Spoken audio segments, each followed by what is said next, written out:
Guys এখন এরা সবাই মিকি মাউসে উঠবে, একমাত্র আমাদের মেয়ে উঠলে এটা ফাটবে না। হ্যাঁ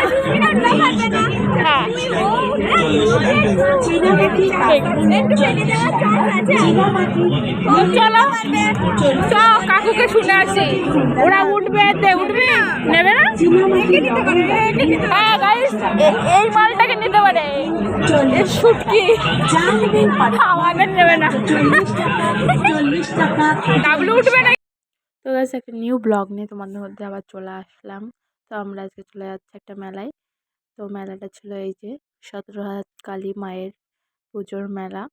তো আমরা প্রথমে চলে আসলাম ঠাকুর দেখতে, ঠাকুর দর্শন করে তারপর আমরা যাব মেলাতে। তো ঠাকুর দর্শন করার পরে দেখা গেলো পিয়া টিয়ার সাথে সুস্মিতা এবং বিপুলা ছিল, আর বাদ বাকি ওরা সবাই মেলাতেই ছিল। তো আমরা এবারকা ওদের সাথে দেখা করব, আমরা ঠাকুর দর্শন করে এবারকা মেলার দিকে যাচ্ছি। তো চলো দেখা যাক কে কে মেলাতে রয়েছে।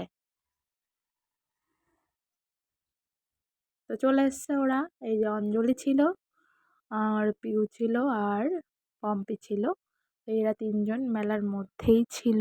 আমরা একটু লেটে এসেছিলাম, লেটে এসে ওদের সাথে দেখা করে নিলাম। এই যে বিপুলাকে ছবি তুলে দিচ্ছিল সুস্মিতা, তারপরে সুস্মিতা আর অঞ্জলি একটু মারামারি শুরু করে দিয়েছে। সুস্মিতার চুল ধরে অঞ্জলি টেনেছে, যেহেতু সুস্মিতার চুল অনেকটাই বড়, তোমরা সবাই দেখেছো। ওর চুল ধরে কেউ মানে চুল টাচ করলেই ও রেগে যায়, তাই ওরা দুজন মারামারি শুরু করে দিয়েছিল।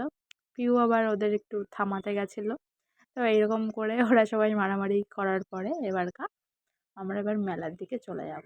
তো আমরা কে কে আছি আজকে তা দেখতেই পাবে। সুস্মিতার স্মাইলটা খুবই সুন্দর ছিল, কমেন্টে বলবে সুস্মিতার স্মাইলটা কেমন ছিল। আজকে আমরা সবাই একসাথেই ছিলাম। তো দেখো আজ আমি, পিউ, সুস্মিতা, পম্পি, অঞ্জলি এবং বিপুলা ছিলাম। এবার আমরা সবাই মেলার দিকে যাব। তো চলো, মেলায় ভীষণ ভিড় হয়েছে, দেখতেই পাবে।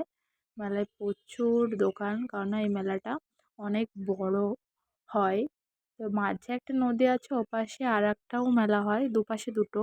আমরা আজ ওপাশে যাইনি, এই পাশেই মেলাটা দেখেছি।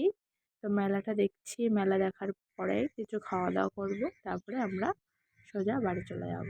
তো দেখতে থাকুন, মেলায় অনেক দোকান রয়েছে, ওরা কেনাকাটাও করছে।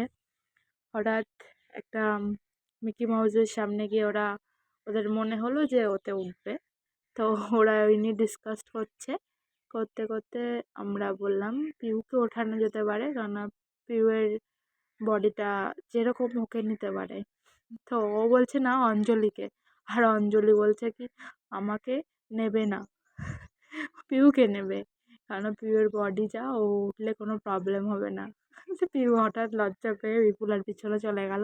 তো আমি বললাম তো আমি যে কথাবার্তা বলছি যে নেয় নাকি। তো এইভাবেই মজা করছিলাম, করতে করতে এবার আমরা সবাই মিলে চলে যাব খাওয়া দাওয়ার দিকে। তো আমরা চলে এসেছি একটা দোকানে, আমরা অর্ডার দিয়ে এসেছি, এবারকার খাওয়া দাওয়া করব এবং খাওয়া দাওয়া করার পরে আমরা চলে যাব বাড়িতে। তো আমরা অর্ডার দিয়েছিলাম। তো আজকের ব্লগটা কেমন লাগলো অবশ্যই কমেন্টে বলবে। আমাদের খাবার চলে এসেছে, আজকের ব্লগ এইটুকুনই, দেখা হবে নেক্সট ব্লগে। Tata, by.